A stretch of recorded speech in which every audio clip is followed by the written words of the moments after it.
अच्छा नहीं होगा, इसने जतरा खराब कर दिया, आज हम नहीं जाएंगे, वापस आ गया। जैसे हम लोग कहीं जाते हैं तो बिल्ली रास्ता काट देती है ना, तो हम कहते हैं नहीं जा सकते, लेकिन आज तक कोई किसी को पता है कि बिल्ली रास्ता काटते हैं तो क्यों बुरा लगता है, क्या होता है, बताएं हम।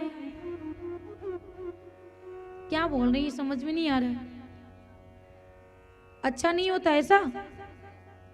नहीं, ऐसा भी नहीं है। पहले जो था ना, ये रेलगाड़ी मोटरसाइकिल कार वार नहीं था, पहले लोग घोड़ा गाड़ी बैलगाड़ी पे जाते थे।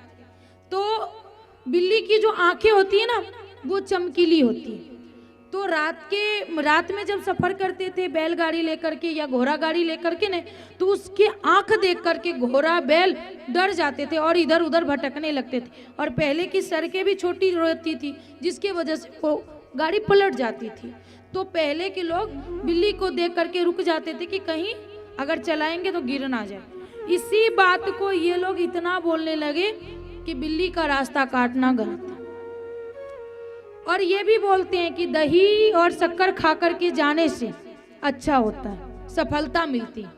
लेकिन ऐसा नहीं है, सफलता मिलना ना मिलना ये हमारी माइंड पे है कि हम कैसा सोच रहे हैं। दही शक्कर खाने से दिमाग थोड़ी शांत रहती, क्योंकि दही ठंडी होती है और शक्कर डाल के खाने से दिमाग शांत होती है। और अगर हम कहीं जाते हैं ना तो शांत मिजाज से काम करेंगे तो सफलता तो आएगी। इसके लिए दही शक्कर खाते हैं। लेकिन हमारे पहले के जमाने में ऐसा करते थे ना, उस बात को हम कुछ और अर्थ लगा लिए हैं। कुछ दिन जया किशोरी जी ने पीरियड के बारे में बताया था, इसके लिए कितनी बवाल हुई है कि ऐसा क्यों कहा उन्होंने। लेकिन सत्य भी यही है कि अचार खाने से हमें कष्ट होती है और हमारे माँ बाप हमें बोले तो हम समझते नहीं, बताते हैं ना कि अचार छू देते हैं तो खराब हो जाती है। लेकिन ऐसा कुछ नहीं है, खराब नहीं होती है, बस हम खाते हैं तो वो हमें खराबी करती है। हम समझ नहीं पाते हैं, हम माँ बाप की बात को मानते नहीं है, इसके लिए ये प्रथा चला दी कि वो मत छू, खराब हो जाएगी। और दूसरी बात ये भी वो बताई थी कि मंदिर क्यों नहीं जाना चाहिए। पहले ऐसे सोसाइटी में मंदिर नहीं होती थी, मंदिर जंगलों में होती थी।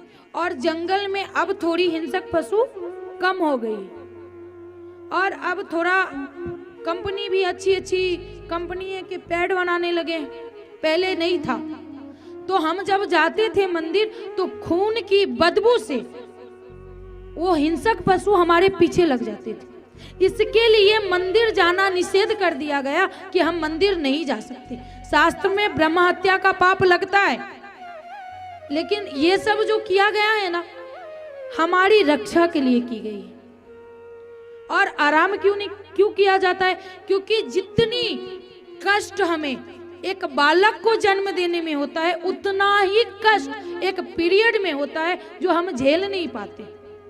इसके लिए उस समय में हम काम करेंगे तो हमें कष्ट होगा, इसलिए ऐसा कहा गया कि तू काम मत कर, किचन में मत जा, अशुद्धता हो जाएगी, ये हो जाएगा, ताकि हम आराम कर सके। कम से कम 7 दिन 4 दिन आराम तो कर सके। स्त्री कभी आराम नहीं करती, लेकिन उस अवस्था में आराम करे, इसके लिए ये बात फॉलो करने के लिए बोले। लेकिन हम लोग उसका कुछ और ही अर्थ